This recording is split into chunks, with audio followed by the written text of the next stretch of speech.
Hello, everyone, and welcome back to the Red West podcast with me, Seshadri, and welcome to yet another episode of Liverpool on Tuesdays. Except there was no Liverpool this weekend to talk about on this Tuesday. So let's get right to it. I mean, Liverpool versus Manchester United, the biggest game in English football. I don't care what anyone else says. You can have Liverpool, Man City, you can have Man United, Man City, Arsenal, Tottenham, whatever other game you want to call, you can.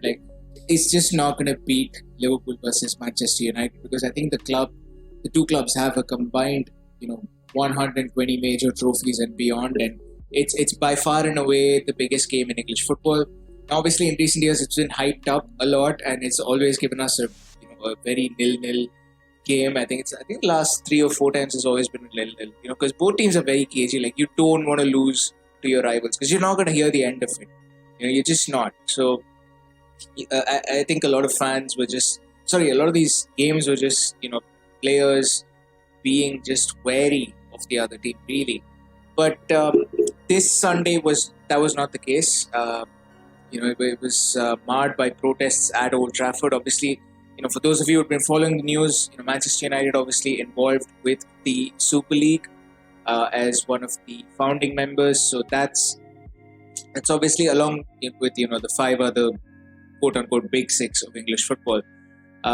So obviously, that's rubbed fans the wrong way, just as it has, with Liverpool fans as well. But honestly, I think with United fans, I think it's just been more than just Super League. I think, there's always been an anti-Glazer sentiment amongst the fans.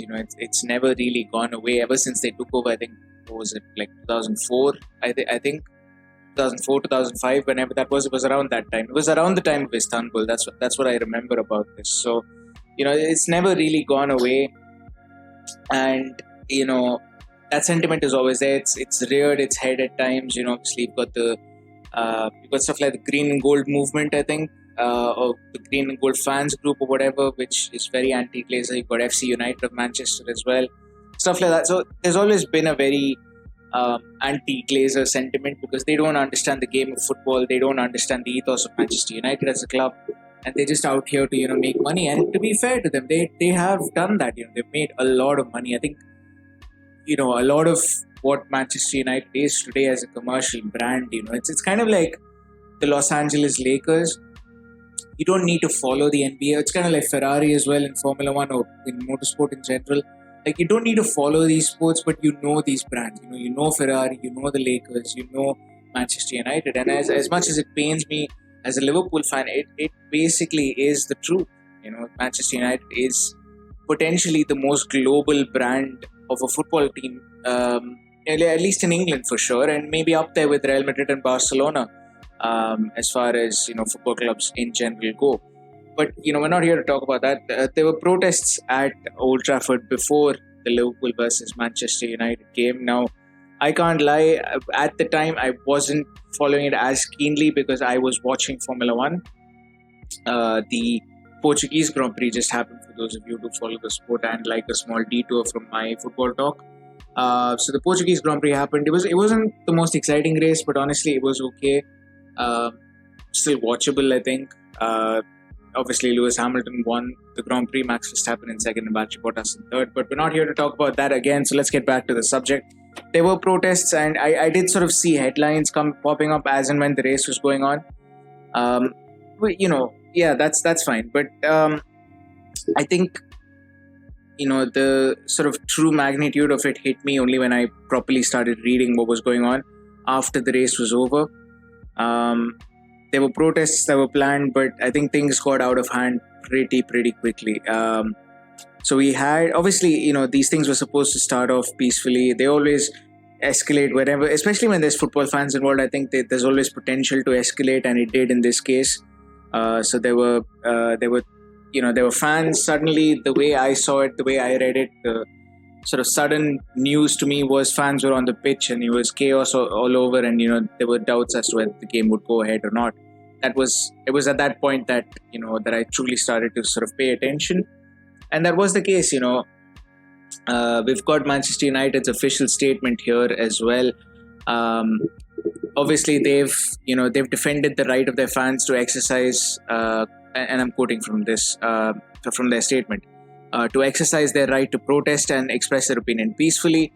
But obviously, again, this is end quote. I shouldn't be a news anchor, honestly. I'd suck at it. But yeah, just reading from United statement from following events yesterday. While many fans wanted to exercise their right to protest and express their opinion peacefully, some were intent on disrupting the team's preparation and the game itself, as evidenced by the activity at the Lowry Hotel and the stadium. At the stadium. Reports in mainstream and social media that protesters were able to access the stadium and pitch via a gate opened by club staff are completely incorrect. After breaking through barriers and security in the forecourt, some protesters climbed the gates at the end of the Munich tunnel and then forced access to a side door in the stand before opening an external door that led others through to the concourse area and the pitch. A second breach occurred when a protester smashed the door of a disability access lift, enabling a group to enter the stand. The majority of our fans have and will condemn criminal damage along with any violence towards club staff, police, or other fans, and these now become a police matter. The club has no desire to see peaceful protesters punished, but will work with the police to identify those involved in criminal activity, and will also issue its own sanctions to any season ticket holder or member identified per the published sanctions policy. Information on the rescheduling of the game and any possible implication on other fixtures will be announced after discussion and agreement with the Premier League. We remain committed to dialogue and engagement with our fans through the Fans Forum and other appropriate channels. So that's the statement that Manchester United have given about these protests. And look, let's be real, all right? None of us is condoning violence. I think it's fair to say that I do stand with Manchester United on this one. It's not right. Like, you can't be damaging club facilities. I get that, tempers are flaring and there's unresolved issues for all these years. Like, I get all of that, but to take out your anger on the club and to damage facilities like this, it doesn't paint you in good light. And I don't think it's right to do. I just don't think so. I think the club hasn't covered themselves in glory. And speaking as a Liverpool fan, the same goes for Liverpool as well. They haven't covered themselves in glory ever since new ownership has come in. There have been a fair few moments where you looked at them and you thought, do you really know what it's like to run Manchester United, or do you really know what it's like to run this club? I'm sure many United fans have had this question. I've had this question as a Liverpool fan as well. So I do get that perspective. But damaging club property is a step too far for me, and I think it's a step too far for a lot of people. But I do understand, this is something that has been, going on for more than a decade and a half. It's not just about its big picture, and it's the Super League, and it's the continuous sort of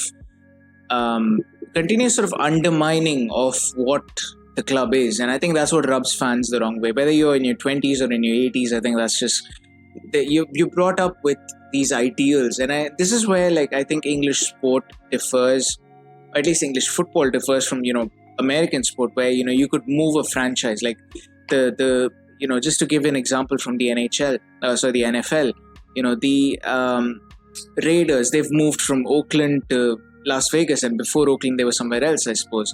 So the idea of moving franchises is so normal, and it's so normalized in American sport that I think it normalizes a larger idea of sport being just entertainment and having no or very little sort of value to the community. I know that's not true, but that's the image that it gives. Whereas with clubs like Manchester United, clubs like Liverpool, or any football club really, I think these are local clubs. Families have grown up with it, and kids are told stories by their dads are told stories by their granddads. I mean, it's stuff like that marks English football, or just football in general, really. And I would say that those sort of traditions are lost in franchise models and in American sport in some sort of sense. Obviously, you have franchises like the Lakers and the Celtics, for example, but that's a whole other topic. But the point I'm trying to make is it's a very capitalist thing to do. And ever since these Americans have come into the game in England, and just whether it's Stan Kroenke at Arsenal, or the Glazers at Manchester United, or the FSG at Liverpool, ever since they've come, they've tried to Americanize a lot of the game. They've tried to touch areas of the game that are regarded as untouchable. I think that's what rubs people off the wrong way. But anyway, protests at Manchester United. The game did not go ahead. The lineups did get released though before the game, so that still happened. But yeah, so the game did not go ahead, and it is what it is. The lineups were released ahead of the game. Nat Phillips was back for Liverpool, which is a big talking point as well for the last couple of weeks when he's been missing because of an injury. So Nat Phillips was back. Would have been really interesting to see that his first game back is a sort of litmus test against the likes of Marcus Rashford, for example. So, yeah, I mean, it would have been interesting to see how he coped with that. I don't know how well it would have gone. I think we saw a little bit of him in the FA Cup game against United, but not really. I think it was more Rashford against Reece Williams at that point. But it would have been interesting to see how he coped with with Rashford as well. And I'm specifically focusing on Rashford because I do think Phillips would have played the right centre back role with Kabak playing the left centre back role. So I think it would have been Rashford who would have come more in contact with Nat Phillips at that point. And then, of course, I have to confess, by the way, that I haven't actually seen the Manchester United lineups that they had, or at least I don't remember it, because I'm recording this on Monday night. I don't remember the lineups that was released. So if Rashford's not in the lineup and I'm banging on about Marcus Rashford, I'm gonna look like an idiot at the end of this. But yeah, so coming back to Liverpool, the other big sort of omission was Gini Wijnaldum. I think it would have been his first game in 3 years where he's not been in the starting lineup. Don't quote me on that stat. Honestly, I haven't verified it, but yeah, I mean, this guy is insane. I mean, the first time in 3 years or something he's dropped, and the game doesn't go ahead. So technically, he's never been dropped by Liverpool in the last 3 years, which is insane. But yeah, Gini Wijnaldum not in the starting lineup. I do think it was coming. I think Wijnaldum's performances at this level haven't been good enough. Obviously I'm grateful for all he's done over the last few years, but it's just not been this season especially has just not been good enough. He's been slow, he's been lethargic, he's looked very bereft of ideas, and honestly I would say it's at this point I think it's a blessing in disguise that he's actually leaving. If he does leave anyway, if he is going to Barcelona or something, and I think it's a blessing in disguise because Gini Wijnaldum, I think he's lost it. Maybe it's maybe he needs a change of scenery for him to do well. And honestly, I wish him nothing but the best if he does leave. But this season has just not been good enough, and he deserves to be benched.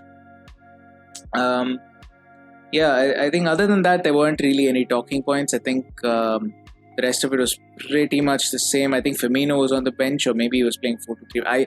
I genuinely don't remember. I should not have such a poor memory, but I genuinely don't remember what the lineups were. I just remember Nat Phillips being there as one of the talking points and Gini Wijnaldum not being there as the other of the talking points, really.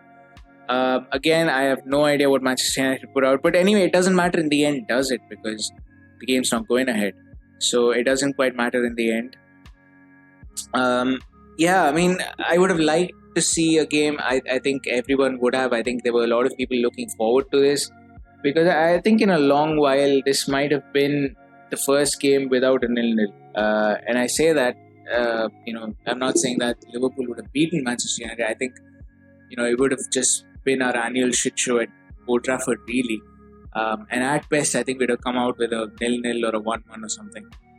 Oh, I think that was the last game, the 1-1, the Adam Lallana equalizer. I think that might have been the last game where both sides scored a goal. That was 2018, I think. Or was it 2009? I think it was 2019. The first meeting between the two sides in the Premier League, 2019. Because I remember covering it on another radio show of mine. But anyway, we're getting off topic. The point I'm trying to make is I think this would have been the first game in a while without a 0-0. I mean, I'm not obviously counting on the FA Cup. I think the first league game without a 0-0. And would have been an interesting game. Honestly, I predict Manchester United to win this because I think they're better on form. They're better. The players are firing better. And I just genuinely think, I think it's, they're not the laughing stock of the big clubs, I suppose. I think they are genuinely a team that could finish second or third quite consistently over the next few years, even if they don't strengthen their team, which obviously is not going to happen. I think they will strengthen their team. If they buy right, I think they could very well be in the title race. Now the question is, will they buy right? Obviously, with the Super League and stuff, Ed Woodward resigns. There's a whole new sort of, and there's actually a new structure in place at Manchester United, sort of, I think, copying what City and Liverpool have done in a way. So it should be interesting to see what comes out of that in this summer. But yeah, I think that, I think as a club, United could potentially be right in the mix with Liverpool and City. I honestly, so this game would have been a little bit. Obviously, the game will still be played at some point. There is a rule in the Premier League, though, that states that if the game is postponed and it's not due to some natural causes or something like that, or if it's completely the fault of one team, then or its fans, then that particular team should be punished and the 3 points should be awarded to the opponent who was not at fault. So, which means we would get 3 points, and potentially that's the only way we're getting 3 points out of this fixture. But yeah, I don't think that's going to happen because Liverpool United is obviously big TV money for the Premier League. I think if this was Newcastle against Wolves, I think they might have done that. But this is Liverpool United. They're never going to not play this fixture. So we'll see how it goes. We don't know when the rescheduled fixture is going to be. Obviously, United have Europa League commitments, so I would assume it's not going to be this week. Potentially not even next week, maybe. I don't know. They could reschedule for any time after this, I think, because United are also out of the FA Cup. So we basically just got the league and the Europa for United and just the league for Liverpool. So really after this week, anytime should be fine. I would imagine it gets scheduled at some point before game week 38, obviously. Probably, and when I say that, I mean like the week before or 1 or 2 weeks before. I assume it's the week before 38 or 37 is when we'll play United. Closer to the end of the season, but not too far as well. But we'll see how that goes. The rescheduled game, we don't know when that is, like I said. Looking forward to it. Hopefully, Gini Wijnaldum does not get back to the starting lineup by that point.